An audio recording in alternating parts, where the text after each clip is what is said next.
특별히 코로나로 인해서 우리 적지 않은 성도들이 지금 가정에서 온라인으로 예배를 드리고 계신데요. 우리 그분들 특별한 위로가 넘치기를 축복합니다. 우리 그분들에게 위로의 박수 한번 크게 해주시겠습니까? 예. 자, 힘내시고 큰 축복을 오히려 더 축복합니다. 예, 지금 코로나로 인해서 많은 어려움들을 겪고 있는데요. 지난 금요일 날 우리 성도 가운데 한 비즈니스 하시는 사업가께서 해외 출장을 가야 할 일이 있으셨습니다. 오랫동안 기도를 준비했었는데요. 근데 이제 공항에서 PCR 검사를 받아야 되지 않습니까? 근데 안타깝게도 PCR 검사를 통과하지 못했고 본인은 아무 증상이 없었지만 결국 출국하지 못하는 낭패를 겪게 되었습니다. 미국의 사업의 상 만날 미팅이 두 가지나 잡혀 있기 때문에 굉장히 당황스러운 상황이 발생된 거죠. 저녁 무렵까지 아무 소식이 없어서 출국하셨나 못하셨나 궁금해했다가 저녁 무렵 전화를 드렸을 때에 전화를 받으시는 거였습니다. 결국 출국을 못했다는 거였어요. 그리고 오히려 이것을 많이 바빴고 전화로 일을 해결하고 또 직원을 대신 보내고 미팅은 화상 회의로 대처하기로 했답니다. 그런데 의외로 전화상의 목소리가 밝고 평안했었어요. 그리고 오히려 저한테 했던 말씀이 무슨 말씀이었냐면 출국 길이 막혔지만 그러나 하나님이 더 최선의 길로 인도하실 줄을 믿습니다 라고 고백을 하시는 겁니다. 예. 자, 그가 그렇게 염려 속에서만 좌절하지 않고 오히려 주님을 기대하는 그런 고백을 했던 이유는 그분도 기도하는 분이었지만 또 그를 위해 기도하는 공동체가 있었기 때문입니다. 그가 출국하기 전에 출국 못하셨지만 그 전날 그가 속한 공동체에서 우리가 하루 종일 화살기도를 날렸었거든요. 여러분, 오늘은 사랑방교회 개강 주일인데 여러분, 사랑방의 정의를 이렇게 내리기를 원합니다. 바로 사랑방은 염려를 해결하는 사랑의 공동체가 됩니다. 한번 따라해 보실까요? 염려를 해결하는 사랑의 공동체. 시작.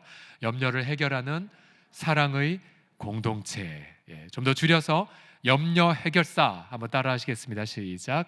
염려 해결사 사랑방. 우리가 왜 매주마다 모이는 이유가 바로 염려를 해결받는 곳이기 때문입니다. 오늘 본문은 사도 바울이 빌립보 성도들에게 보내는 편지글인데요. 바울 자신도 로마의 차디찬 감옥에 쇠사슬에 묶여 있었죠. 굉장히 근심스러운 상황이었지만 그러나 바울은 염려에만 함몰되지 않았습니다. 그는 감옥에 매였음에도 불구하고 복음이 오히려 로마의 수비대 그 군인들에게 더 많이 증거되는 일하심을 보고 기뻐하고 있고요. 그리고 서신서 곳곳에 너희는 기뻐해라, 나와 같이 기뻐해라, 다시 말하노니 기뻐하라를 더 많이 반복하고 있습니다. 여러분, 이유가 있죠. 4장 6절에 보시게 되면 바울은 그들에게 아무것도 염려하지 말라라고 명령을 하면서 마지막 8절에 보시게 되면 이 염려가 이러한 생각들로 바뀐다라고 축복을 합니다. 예를 들어 염려가 참된 생각으로 바뀌었고요, 또 염려가 경건을 추구하는 생각으로, 또 염려가 올바름을 추구하는 태도로, 또 염려가 정결한 생각, 또 사랑받을 만한 생각, 칭찬받을 만한 생각들로 바뀌었음을 경험을 했기 때문입니다. 여러분, 사랑방이 바로 이러한 해결사 역할을 합니다. 염려 대신에 선한 생각, 깨끗한 생각, 또 이웃을 축복하는 아이디어들을 받는 곳이 바로 사랑방이죠. 여러분, 어떻게 염려를 해결하는 이런 공동체를 경험할 수가 있을까요? 자, 이제 이 염려를 해결하는 사랑방 공동체를 경험하기 위하여 몇 가지 사례를 들도록 하겠습니다. 자, 염려를 해결하는 사랑방의 대화. 첫 번째로는 이렇게 대화를 주고받으시면 돼요. 첫 번째 대화가 무엇을 염려하고 계십니까? 그 다음에 이걸 받으신 분은 우리가 함께 기도합시다 라고 그렇게 시작을 하시면 됩니다. 우리 대화를 같이 두 문장을 따라하겠습니다. 무엇을 시작. 무엇을 염려하고 있나요? 우리 함께 기도합시다. 예. 옆에 사람 보고 한번 외쳐볼까요? 무엇을 염려하고 있나요? 우리 함께 기도합시다. 시작. 무엇을 염려하고 있나요? 예, 우리 함께 기도합시다. 예, 라고 대화를 주고받으라는 거죠. 6절을 보시면요, 자, 아무것도 염려하지 말고 다만 모든 일에 기도와 간구로 너희 구할 것을 하나님께 아뢰라 라고 말합니다. 자, 여기서 아무것도 염려하지 말라는 것은 명령입니다. 명령이에요. 명령이기 때문에 우리가 그 명령을 거부하고 뭔가를 자꾸만 염려하면, 여러분, 염려하는 것 자체가 불신앙을 저지르는 겁니다. 예수님도 마태복음 6장에서 여러분, 우리의 생계에 대한 염려하지 말라고 명령하셨죠. 보세요. 마태복음 6장에 보시게 되면 목숨을 위하여 무엇을 먹을까, 또 무엇을 마실까, 몸을 위하여 무엇을 입을까, 뭐 하지 말라고요? 염려하지 말라라고 명령하셨어요. 자, 그런데 솔직히 말씀드리면 여러분, 염려하지 않는 것 쉽습니까? 어렵습니까? 쉽지 않아요. 재미있는 일이, 어제 제가 설교를 더 마무리를 하고 있는데 갑자기 염려할 수밖에 없는 사건들이 연속으로 터졌어요, 저한테. 그러다 보니까 저도 막상 이 설교를 썼는데도 불구하고 제가 막 염려 속에 막 괴로워하고 있는 걸 발견했어요. 아, 당장 내일 염려하지 말라고 설교해야 되는데 왜 염려에서 못 벗어나지? 왜 이렇게 힘들지? 혼자 생각을 했었습니다. 여러분, 염려 특징이 있죠. 염려는 이미 예를 들어 생계의 염려나 재정이나 건강이나 또 진로나 자녀 입시나 관계 등 이런 염려, 혹시 발생할 사건에 대한 걱정, 근심 등이 있게 되면 우리 마음이 어떻게 돼요? 이미 마음의 염려로 다 갈기갈기 찢겨져 있습니다. 찢긴 마음을 어떻게 스스로 회복이 못하죠? 더군다나 염려가 우리 마음속에, 특별히 우리 마음의 양심과 우리 마음의 총명을 향해 걱정과 불안의 미사일을 사정없이 쏘아붙죠. 잠언에 보게 되면 염려를 하게 되면 이런 일을 겪는다고 합니다. 근심이 사람의 마음에 있으면 그것 때문에 번뇌하게 되고요. 번뇌, 아주 심각한 그런 걱정과 근심에 빠지게 되고, 심지어 잠언 17장 22절을 보시면 함께 읽어보겠습니다. 심령의 시작. 심령의 근심은 뼈를 마르게 해버린대요. 예. 자, 여기서 뼈란 건강의 핵심이죠. 예. 그래서 여러분, 종종 병원에 가셔서 예를 들어 위가 쓰려서 왔습니다. 그러면 의사 선생님들께서도 염려를 많이 하셨군요. 혹은 누가 속을 많이 썩이나 봅니다. 예. 저희 어머님이 한 30년 시집살이 하셨는데 늘 배가 아프셨어요. 병원 가면 정상이었거든요. 시집살이 때문에 며느리가 고통해서 배가 아프셨던 거였었어요. 지금은 건강하신데. 그래서 여러분, 우리 스스로 염려를 해결할 수 없기에 여러분 어떻게 해야 돼요? 사랑방에서 서로 자꾸 물어보셔야 돼요. 혹시 무슨 염려가 없으십니까? 그러면 염려를 얘기하셔야 돼요. 겸손하게. 그리고 염려를 들었다면 사랑방에서 어떻게 하셔야 돼요? 우리 함께 기도합시다 라고 말씀하셔야 돼요. 같이 한번 대화법 두 가지 다시 읽어볼까요? 시작. 무엇을 염려하고 계세요? 우리 같이 기도합시다. 6절을 보십시오. 아무것도 염려하지 말고 다만 모든 일에 기도와 간구로 너희 구할 것을 하나님께 아뢰라. 자, 염려 스스로 떨치지 못하지만 그러나 우리가 함께 염려를 기도하게 되면 이제 염려에서 조금씩 벗어나기 시작한다는 거예요. 여러분, 우리 기도를 들으시는 하나님, 여러분 그분은 어떠한 분이십니까? 여러분 마태복음 6장 31, 32절을 보시면 우리 하나님은 이러한 분이세요. 그러므로 염려하여 이르기를 무엇을 먹을까, 무엇을 마실까, 무엇을 입을까 하지 말라. 이는 다 이방인들이 구하는 것이라. 너희 하늘 아버지께서 이 모든 것, 뭐죠? 생계, 진로, 건강 등 이 모든 것이 너희에게 어떻게 해요? 있어야 할 줄을 하나님이 모르신다고요? 아신다고요? 아신대요. 아시는 하나님께 내 염려를 말씀드리는 것, 여러분 이게 기도예요. 우리가 종종 기도를 너무 어렵게 생각할 때가 있어요. 아니에요. 내 염려를 하나님께 아뢰는 거. 혼자 아뢰기 힘드니까 우리 지체들과 함께 아뢰는 거. 제가 어제 저 혼자 해결하려고 했던 교만이 있었던 걸 발견했어요. 저 정도야. 빌립보서 말씀 너무나 많이 경험하고 있으니까 혼자 기도해도 되겠지라는 생각을 했었는데 아니요, 그게 아니었어요. 하나님은 설교자의 교만을 어제 들추셨더라고요. 그리고 이 고백하게 하셨어요. 주님, 저도 우리 지체들과 나눌 지체가 없으면 제 염려 해결할 수 없습니다. 제가 담임 목사로 여러분을 섬기면서 제 작은 근심 불안들 우리 장로님들과 나누거든요. 같이 기도해요. 또 제 혼자 할 수 없는 부담들 교육자들과 나눠요. 그럼 같이 기도해요. 여러분, 그렇게 염려가 하나씩 하나씩 지체들과 함께 기도를 통해서 해결되는 겁니다. 여러분이 우리의 기도를 들으시는 하늘 아버지는 있어야 할 것을 아시는 분뿐만 아니라 우리 자주 인용하죠. 로마서 8장 32절 같이 읽어보죠. 시작. 자기 아들을 아끼지 아니하시고 우리 모든 사람을 위하여 내주신 이가 어찌 그 아들과 함께 모든 것을 우리에게 주시지 아니하겠느냐. 아멘, 아멘.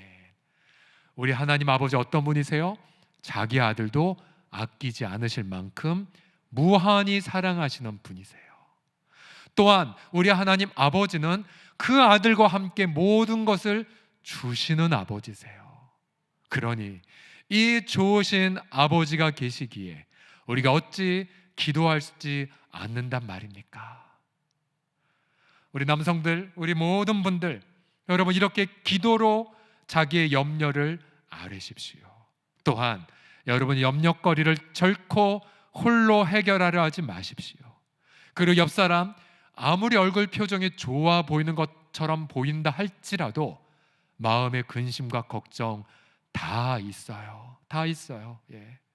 제가 그동안 사역하면서 재벌도 만나봤고 가난한 분도 만나봤지만 다 똑같이 마음의 근심들이 다 있으세요. 다 있어요. 다 똑같아요. 그래서 여러분들 자기 아들 아끼지 아니하신 아버지께 함께 아뢰심을 통해서 여러분 사랑방에서 염려를 해결하는 첫 관문을 통과하시기를 예수님의 이름으로 간절히 축복합니다. 자, 다시 한번 외치겠습니다. 무엇을 염려하고 계세요? 우리 함께 기도하겠습니다. 시작. 무엇을 염려하고 계세요? 우리 함께 기도하겠습니다. 자, 두 번째, 염려를 해결하는 사랑방의 대화는요, 하나님의 행하실 일을 함께 기대합시다 라고 말씀하시면 돼요. 같이 읽겠습니다. 시작. 하나님의 행하실 일을 함께 기대합시다. 자, 옆 사람 보면서 줄여서 기대합시다 라고 합시다. 시작. 기대합시다. 자, 염려가 앞에 일어난 일에 대한 걱정, 불안, 근심이라고 말씀드렸지요.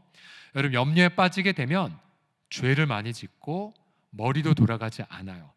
가령 이스라엘 백성들을 한번 떠올려 보십시오. 그들이 하나님의 인도함을 받고 가본 곳이 홍해바다 앞이었어요. 앞에는 홍해바다가 넘실댔고 뒤에는 이집트 군대가 쳐들어오고 있었죠. 여러분 그 와중 속에 이스라엘 백성들은 염려를 넘어 좌절과 원망으로 가득했죠. 모세에게 이렇게 비난하지 않았습니까? 그들이 또 모세에게 이르되 애굽에 매장지가 없어서 당신이 우리를 이끌어내어 이 광야에서 죽게 하느냐? 어찌하여 당신이 우리를 애굽에서 이끌어내어 우리에게 이같이 하느냐라고 삿대질을 했습니다. 우리도 마찬가지예요. 부부간에 서로 비난하고 싸우는 것 자세히 보면 염려 때문에 염려.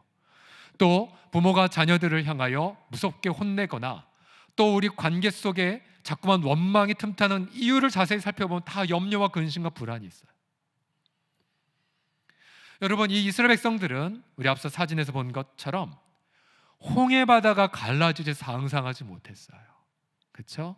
또 이집트 군대가 홍해바다에 수장될지도 상상하지 못했어요. 여러분 만약 그들 중에 단 한 명이라도 하나님이 홍해를 가르실 것을 기대했다면 그들은 염려 속에서 무엇을 했을까요? 바로 하나님이 일하실 것을 믿습니다, 기대합니다 하면서 감사의 태도를 가졌을 것입니다. 4장 6절을 보시면요, 아까 제가 일부러 빼놓은 구절까지 같이 읽겠습니다. 아무것도 염려하지 말고 다만 모든 일에 기도와 간구로 너희 구할 것을 어떻게 아뢰라고요? 감사함으로 아뢰라. 감사함으로. 여러분, 감사가 무엇이냐면요, 하나님이 일하실 것을 기대하는 태도입니다. 태도예요, 태도. 예를 들어 예수님은 2만 명 앞에 가령 남자만 5천 명이라고 했으니까 여성들과 자녀들까지 포함한 약 2만 명가량의 굶주린 백성들 당장 먹을 거 줘야 되는데, 아니면 가다가 다 쓰러질 텐데, 여러분, 그때 예수님 손에 들린 것은 오병이어밖에 없었어요. 보리떡 5개랑 물고기 2마리뿐. 그럼 제자들은 계산했고 안 됩니다. 어떻게 하시겠습니까? 원망했겠죠. 그러나 예수님 뭘 하셨습니까? 가장 먼저 하셨던 게 무엇이냐면, 성경 자세히 보세요. 감사드리셨어요. 감사. 왜요? 상황과 환경은 절대적으로 부족함에도 불구하고 하나님이 본인을 통해, 오병이어를 통해 이 2만 명을 먹을 하나님을 기대했기 때문이에요. 그래서 감사드리셨어요, 예수님이. 또한 예수님의 감사가 십자가 지시기 전에도 등장되죠. 마지막 만찬의 자리, 제자들 배반할 것 알고 자신은 유대 동족에게 못 박힐 것 아셨음에도 불구하고 예수님은 마지막 만찬의 자리에서 감사하셨어요. 감사. 잠시 후에 최악의 상황이 발생됐음에도 불구하고 우리 예수님은 그 최악의 상황 너머에 최선으로 인도하시는 하나님을 기대했기 때문에 예수님은 감사 기도를 드리셨습니다. 여러분은 하나님이 우리에게 베푸신 가장 영원하고 아름다운 최선의 일이 무엇입니까? 예수님의 빈 무덤이죠. 빈 무덤이 무엇을 말하고 있습니까? 인류 최악의 최악이 바로 죽음이잖아요. 그런데 죽음이 어떻게 되었어요? 깨어져 버렸어요. 그리고 죽음이 어떻게 되었어요? 멸망당했어요. 하나님은 그 아들을 부활시키심을 통하여 우리 온 인류에게 이렇게 말씀하고 계시죠. 전 인류야 들어라. 최악의 상황이라 할지라도 하나님은 최선으로 일하고 계셨노라. 할렐루야. 이게 바로 하나님의 일하심에 대한 기대입니다. 기대. 그런데 여러분, 우리 또 약하기 때문에 감사의 태도를 갖는 것이 너무 어려워요. 여러분, 본인 경험을 살펴보십시오. 당장 재정적 어려움, 당장 병원 가야 될, 또 우리 특별히 온라인 지금 코로나 상황에서 지금 가정에 계신 분들 얼마나 많이 걱정하셔서 처음에 확진됐어 라는 그 말 들으면서 얼마나 많이 염려하셨어요. 사실 이 상황 자체 가지고 감사하기란 너무 어려워요. 여러분, 그래서 우리 지체들이 있는 거예요. 지체들이, 우리 옆에 있는 지체들이 나는 그래도 기도하려고 하지만 잘 안 돼요. 감사하려고 하지만 그냥 홍해 바다에 넘실댐 밖엔 보이지 않아요. 근데 옆에 있는 지체들이 기도하면서 당신 하나님이 일하실 거야, 하나님이 홍해 바다 가르실 거야 라는 기대감을 넣어줍니다. 여러분, 그래서 사랑방이 필요한 거예요. 사랑방이. 지난 3월 3일 날, 3월 2일 날, 수요일 날 이제 우리 아이들이 다 새 학교, 새 반에 등교하지 않았습니까? 오늘 아침에 저한테 사진이 왔어요. 사진.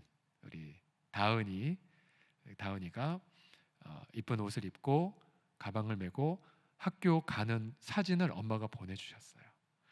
우리 다은이가 작년 2월 달에 뇌출혈로 큰 대수술을 받았잖아요. 병원에서는 식물인간 아니면 더 안 좋게 될 겁니다라고 말하면서 대형 수술을 받았어요.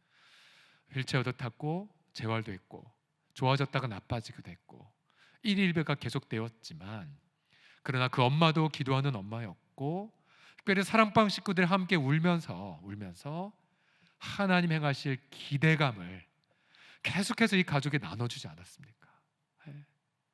그래서 제가 그 사진을 보고 너무 기뻤어요. 그렇지, 우리 하나님은 이렇게 일하시는데. 이렇게 우리가 감사의 태도로 하나님 앞에 나아가게 되면, 자, 태도를 갖추게 되면 그 태도 속에 무엇이 맙니까? 7절 말씀을 다 같이 읽겠습니다. 7절 시작. 그리하면 모든 지각에 뛰어난 하나님의 평강이 그리스도 예수 안에서 너희 마음과 생각을 지키시리라. 아멘. 뭐가 부어져요? 평강이 부어져요. 평강.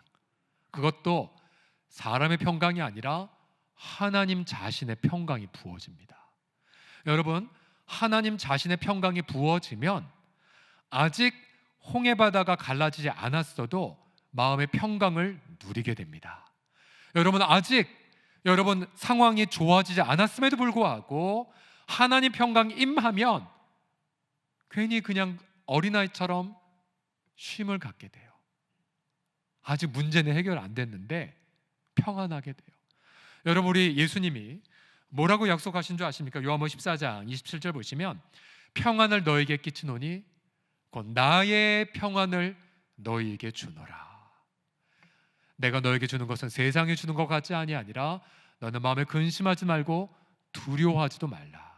여러분, 세상 사람들은요 함께 염려를 나눌 술친구가 있을지 몰라요. 또 잘 될 거야 어떤 긍정의 신념을 북돋을 수도 있어요. 그리고 어떤 긍정의 마인드를 가자고 얘기할 수도 모르겠죠. 하지만 우리가 경험한 것 무엇입니까? 우리는 긍정의 마인드가 아니에요. 우리는 바로 예수님 자신의 평강을 경험합니다. 예수님 얼마나 평강하셨냐고요? 가령 폭풍우 치는 밤 배 한가운데에서 제자들은 우리 죽었다라고 하며 절망하는데 예수님 그때 뭐 하셨어요? 예수님 뭐 하셨어요? 혹시 까먹으셨습니까? 주무셨어요. 주무셨어요. 아마 천국 가서 여쭤보면 되겠지만 코를 골고 주무시지 않으셨을까? 평안하게, 평안하게. 폭풍우, 어두운 밤, 폭우? 아니요. 예수님의 평강을 뺏을 수가 없었어요. 여러분, 우리가 감사의 태도로 주께 나아가게 되면 이런 놀라운 예수님의 평강을 우리가 경험하게 됩니다. 저는 이 평강이 저와 여러분들에게 우리 사랑방을 통하여서 가득히 넘쳐나기를 주의 이름으로 축복합니다. 여러분, 우크라이나 사태를 보십시오. 여러분, 계속해서 전쟁의 참상이 전해지고 있지만 제가 지난 주일에도 소개했지만 우크라이나 안에 경건한 목회자들 그리고 하나님 앞에 기도하는 성도들이 많으세요. 지난주에는 전쟁 나도 피난 가지 않겠고 자기 교회를 피난민을 위한 처소로 오픈한 그리고 전교인을 응급구호대원으로 훈련시킨 목사님의 얘기를 들려드렸죠. 이번 주에 제가 또 새롭게 들은 소식은 벤자민 모리슨이라는 목사님이십니다. 갈보리 채플 교회를 섬기고 계시고요. 키예프가 아니라 스베틀라버스크라는 도시에서 사는 목사님, 젊은 분이세요. 자기 자녀들도 어린데 이번에 2030년까지 30개의 교회를 개척할 비전을 가지고 헌신하신 분이세요. 러시아의 침공을 받고 자기 지인들에가 있는 도시들이 이제 점령당하고 폭탄이 막 쏟아지는 그 아비규환 속에서 이번 담대하게 이렇게 외치셨어요. 사탄이 대적이 악을 계획했다 할지라도 하나님은 그것을 선으로 바꾸실 것입니다. 어느 날 밤 폭탄이 막 쏟아지는 가운데에 목사님의 교회 공동체는 한 자리에 모여서 경배와 예배를 드리셨대요. 주님은 신실하십니다. 주님은 영원히 신실하십니다. 주님의 모든 약속은 이루어질 것입니다. 라는 찬양을 드리셨고요. 그러면서 참석한 성도들 깊이 있게 주님을 경배하는 시간. 목사님이 이렇게 선포했어요. 사탄을 섬기는 독재자들은 두려움과 공포와 절망을 심기를 좋아합니다. 폭격 소리가 커질 때 사탄의 거짓말도 더욱 커져갑니다. 그러나 우리는 죽음을 대면하고 죽음을 괴멸하신 왕을 섬깁니다. 오직 유일하고 참된 왕만이 계십니다. 세상에 보잘것 없는 독재자는 결국 그분의 승리의 도구만 될 것입니다. 그의 약속은 확실하고 그의 승리는 반드시 이루어질 것입니다. 할렐루야. 우크라이나 땅 안에 이런 목사님들이 계세요. 여러분, 그들이 계속해서 승리하도록, 그리고 이 목사님의 기도 제목 중에 하나가 우크라이나 국민들이 바로 유일하신 예수 그리스도를 통해서만 소망을 경험할 수 있도록 기도해달라고 전 세계에 요청하셨어요. 여러분, 그런 전쟁의 한복판 안에서도 이렇게 공동체가 평강을 누린다면 여러분, 우리는 얼마나 더 평강을 만끽할 수가 있을까요? 우리 앞서 우리 대표 기도자께서 정말 민족을 위해 귀한 기도를 하셨죠. 또 특별히 대선 이후에 민족의 하나됨을 위해서도 간절히 기도하셨어요. 맞아요. 우리가 각자 기도하면서 자신의 양심을 좇아 각자가 대한민국 국민의 의무를 행하시면 돼요. 그러나 여러분, 선거의 결과가 어떻게 나오든 간에 우리는 후보자들이 그렇게 반목과 분노와 갈등을 일으킨 것을 거부하고 결과에 순복하면서 민족이 하나 될 수 있도록 여러분이 화목의 통로가 되셔야 됩니다. 그러면서 우리는 대선 이후에 또한 이 민족이 나아갈 모든 이슈들을 하나하나를 품고, 또 지금 저 삼척 또 울진에 계신 우리 이재민들을 품고서도 하나님의 민족이 진정한 평강은 그리스도에게서만 얻을 수 있음을 경험하는, 그래서 평강의 아름다운 도구들이 다 되시기를 그리스도의 이름으로 간절히 축복합니다. 할렐루야. 마지막 대화가 무엇이냐면요, 염려를 해결하는 사랑방 대화. 예수님의 마음과 지혜로 나아갑시다 라고 말하는 것입니다. 함께 따라합시다. 예수님의 시작.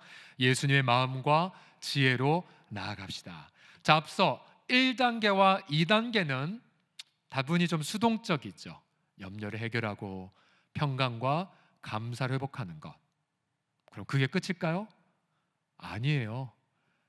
여러분, 크리스천들은요, 기도만 하는 자들이 아니라 기도하다 보면 어느덧 행동하는 지혜를 받고 골방을 박차고 나가 세상을 섬깁니다. 그래서 우리가 제대로 기도했다면 우리 모두는 행동가들이에요.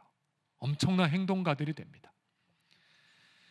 우리가 앞서 감사의 태도를 가지면 평강은 예수님 임한다고 말씀드렸죠. 자, 그러면 그때부터 뭘 경험하냐면, 자, 우리가 그동안 염려 때문에 제가 이따 청년부 때는 자세히 고백하겠지만, 제가 대학교 1학년 때 염려가 많을 때는 성적이 너무 안 좋았다가 제대로 복음을 다시 깨닫고 나서 성적이 정말 수직 상승했고, 나중에는 대학원 때는 정말 많은 장학금들을 받았어요.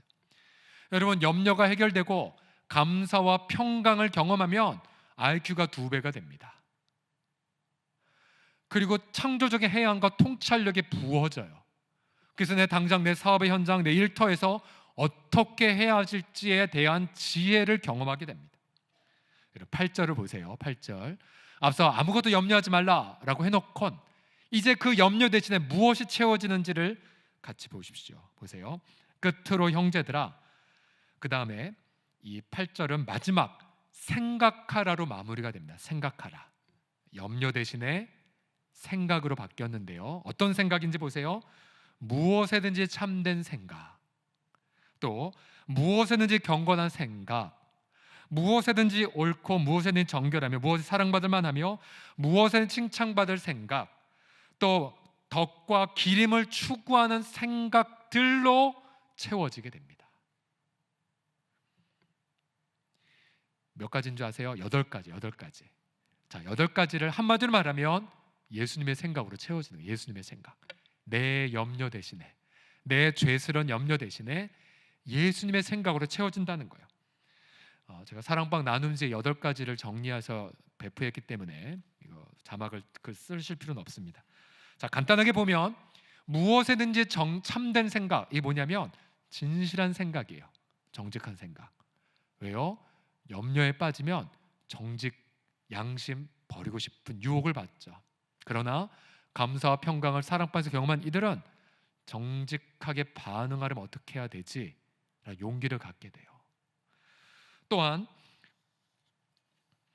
경건한 생각을 하게 되죠. 경건한 생각은 쉽게 말하면 예수님처럼 사는 거예요. 예수님처럼 어떻게 말할까? 그전에 염려에 사로잡혀 원망하고 싶고 분노하고 싶고 막 끝까지 싸우고 싶었는데 이제 하나님이 일을 행할 걸 기대하니까 여유가 생겨요. 예수님처럼 말하려면, 예수님처럼 행하려면 아이디어들이 막 떠올라요. 세 번째로 보십시오. 옳은 생각을 하게 됩니다. 옳다라는 것은 사회 속에서, 거래처에서, 회사에서, 관계 속에서, 그전에는 나 살겠다고 어떻게 상대편을 죽이고 내가 될까 사실 우리가 이번에 정치판에 크게 실망한 이유가 상대편을 죽이고 상대편을 적으로 다 몰고 그런 대책 없는 분노를 지피는 수준 없는 정치가들로 인해 우리가 많이 실망하지 않았습니까? 도덕적으로 존경받을 사람이 있어야 되는데 너무 안타깝죠. 여러분, 이런 그 내면 속엔 염려가 있기 때문에 염려. 네, 여러분, 경건한 크리스천들은 올바른 생각을 합니다. 내가 아니라 사회를 위해 어떠한 건강한 생각을 할 것인가에 대한 아이디어로 충만하게 되죠. 그 다음 정결한 생각을 추구합니다.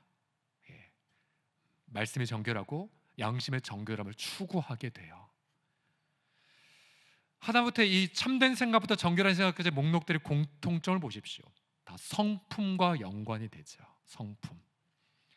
다섯 번째를 보십시오. 여러분, 예수님은 또한 사랑받을 만한 생각을 자꾸만 하게 하세요. 무엇이 사랑의 길일까? 자, 그전에는 이웃 사랑할 여유가 없었어요. 그런데 이제는 사랑의 여유, 뭔가 이웃을 위한 것이 뭘까라는 생각을 자꾸만 하게 되죠. 또 여섯 번째 보게 되면 칭찬받을 생각은 뭘까? 공동체 가치를 위해 어떤 것이 필요할까? 만약 대한민국 어떤 정치가라면 대한민국 헌법 가치를 지키기 위해 어떠한 생각을 해야 될까? 또 일곱 번째를 보게 되면 덕을 추구합니다. 덕. 여러분, 이 덕이라는 개념, 당시 그리스 로마 사회에 굉장히 중요한 철학자들의 개념인데, 쉽게 말하면 탁월함, 아름다움. 근데 우리는 이걸 통해 예수님의 탁월함을 어떻게 드러냈지? 어떻게 예수님의 아름다움을 드러낼까? 가령 요셉이 7년 기근을 예언하면서 명쾌한 탁월의 해법을 얘기했죠. 7년 풍성할 때 저축하십시오. 그리고 리더십 정비하십시오. 그리고 가난할 때 나누십시오. 이게 탁월한 지혜로 정치가와 경제계에 조언을 한 거죠. 요셉처럼. 마지막으로 기림. 하나님께 영광 돌릴 생각. 하나님 앞에 영광 돌릴 생각은 무엇일까 등등. 그래서 우리가 염려에서 벗어나서 감사와 평강이 가득하게 되면, 여러분, 이런 8가지 생각들로 막 머리가 돌아가게 돼요. 그럼 어느덧 나도 모르게 움직이고 있는 나를 발견해요. 나도 모르게. 여러분, 그 사랑방 모임이 재미있을 수밖에 없는 게 이것 때문에 그래요. 왜냐하면 처음에는 염려와 좌절과 근심과 불안, 원망으로 가득했지만 사랑방 갔더니 무엇을 염려하고 계세요? 우리 함께 기도할게요. 하나님 행하실 일을 기대해 볼까요? 그런 와중에 창의적 생각들이 막 부어집니다. 부부관계에 대한 부분, 우리 자녀 입시에 대한 부분, 건강에 대한 부분, 내 미래에 대한 부분, 우리 사업의 현장, 수많은 생각들이 막 떠올라요. 여러분 보세요. 우리 공동체를 보더라도, 여러분, 지난 코로나 2년 참 쉽지 않았지만, 그러나 정말 우리가 상상하지 못했던 많은 하나님의 놀라운 일하심들을 얼마나 많이 경험하고 있습니까? 이야기거리들이 너무너무 많아요. 할 얘기들이 많아요. 예를 들어서 우리가 똑같이 신앙생활을 했던 우리 두 가정이, 그분들도 본인들이 러시아 연해주의 평신도 선교사가 될 줄 상상하지 못하셨어요. 그냥 매주마다 자기 염려 내어 맡기고 기도하는 분들과 함께 기도하다 보니까 어느덧 선교사가 되어 있네요. 어느덧. 자, 이번 3월 말에 우리 세빛 어린이집 개원을 하는데요. 우리가 벌써 구를 통해 2개 어린이집이 위탁받아서 하는 새솔 어린이집. 여러분, 새솔 어린이집은 그냥 명문 어린이집이 됐어요. 들어갈 수가 없어요. 그리고 상도 우리 조청재 원장님 굉장히 많이 받으셨어요. 자, 세빛 어린이집 제가 위탁받았을 때에도 99명 정원이고, 가보시면 아시겠지만 굉장히 좋은 건물이에요. 참고로 우리 교회 돈 하나도 안 들어갔어요. 나라에서 우리를 신뢰하고 맡겨주었어요. 개원할 때에도 굉장히 재미있는 스토리들이 많았어요. 우리 기도하는 한 지체가 새로 이사한 자기 단지 보니까 어린이집이 있었대요. 그러면 저 단지도 어린이집 있을까 하고 서대문 구청을 홈페이지 봤더니 위탁 공고가 난 지 이틀이 지났었대요. 자, 기도했고 또 우리 장로님과 상의해서 그런 위탁 신청할까요? 그리고는 지원했고, 또한 우리가 기도하면서 또한 원장 후보자를 선정해서 해서 저희가 경쟁률을 뚫고 저희가 위탁을 받았고, 그러면서 원장님, 또 원장님, 또 주인님까지 다 기도하는 분들이세요. 전문가들이시고. 자, 금요일 날 우리 이종우 장로님과 함께 이분들과 모여서 기도하는 시간을 가졌는데요. 한 분 한 분의 간증이 있더라고요. 그 중에 한 지체는 예전 일터에서 참 많은 어려움을 겪었으면서 참 많이 낮아진 상황에서 새롭게 어린이집에 그렇게 일하십시오라고 제안을 받았을 때에 그때 주님이 이 말씀을 응답을 주셨대요. 빌립보서 오늘 이 말씀, 아무것도 염려하지 말라 라는 말씀을 받고 이렇게 응답을 받게 되었다고, 주님이 여기까지 인도해 주셨다라는 고백을 하게 되었어요. 자, 물론 공공기관이기 때문에 우리는 종교적인 어떤 것을 어린이집 안에서는 하지 않습니다. 그러나 예수님의 덕과 성품으로 역시 탁월한 어린이집 공동체를 새솔처럼 만들기 위해 힘쓸 것입니다. 여러분, 이처럼 여러분 공동체 안에는 하나님이 부어주신 창의적인 아이디어와 생각들로 이 땅에 하나님의 나라를 일으키려는 많은 일들이 있어요. 정말 많은 일들이 있어요. 마지막으로 제가 한 가지 스토리를 들려드릴까요? 우리 지난주에 고 이어령 선생님이 소천하셨잖아요. 우리 당회원들이 어떤 생각을 했냐면 조문 갑시다, 그 생각, 그리고 교회를 대표해서 갑시다라는 생각을 했어요. 그래서 주일날 다 행사 마치고 나서 저와 우리 윤기정 서기 장로님 조문하러 갔어요. 왠지 아세요? 고 이어령 선생님의 딸 고 이민아 목사님이 우리 부활산에 안장되어 있어요. 가보시면 우리 그 정자 있지 않습니까? 부활산에 바로 뒤에 있으세요. 목자 이민아의 묘에서. 또 그보다 더 결정적으로 이어령 교수님의 사모님이 우리 평창동에는 영인문학관의 관장 강인숙 관장이신데요.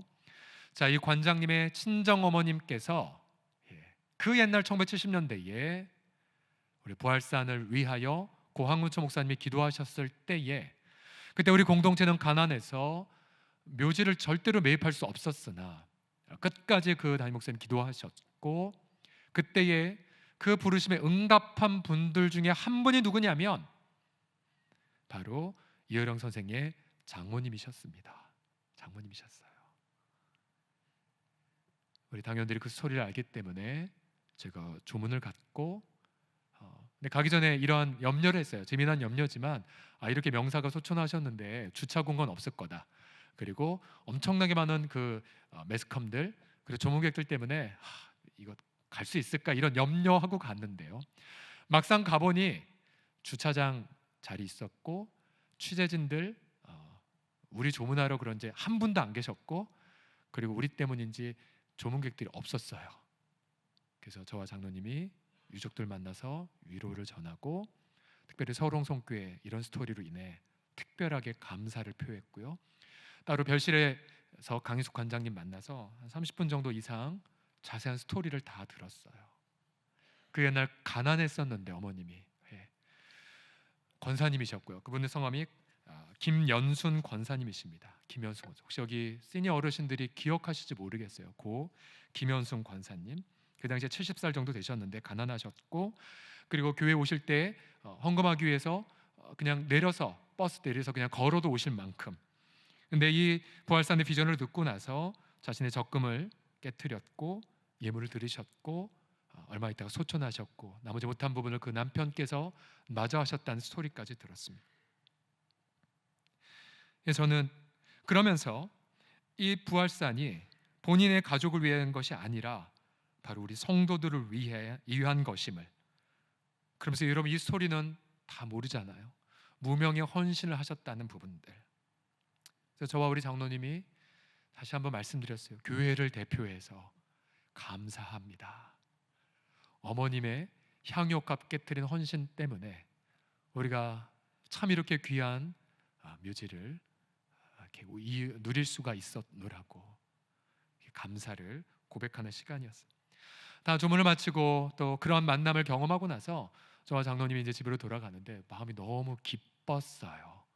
왜냐하면 주님이 하루 온종일 아름다운 생각으로 인도해 주셨고 또 그 속에서 그 옛날 또 우리 믿음의 선조들의 기가 막힌 생각으로 인해 우리 오늘날 우리가 누리는 그 은혜의 풍성함을 경험했기 때문에 그래요.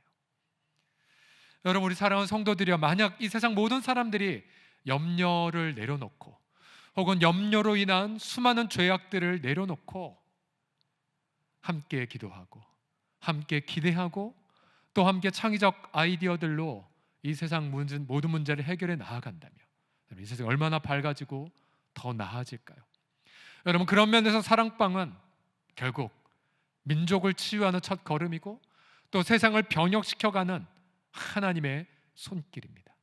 이번 주부터 시작될 사랑방 모임을 통하여 이런 기가 막힌 염려 해결사, 바로 그 놀라운 축복을 경험하시기를 그리스도의 이름으로 간절히 축복합니다. 우리 같이 시간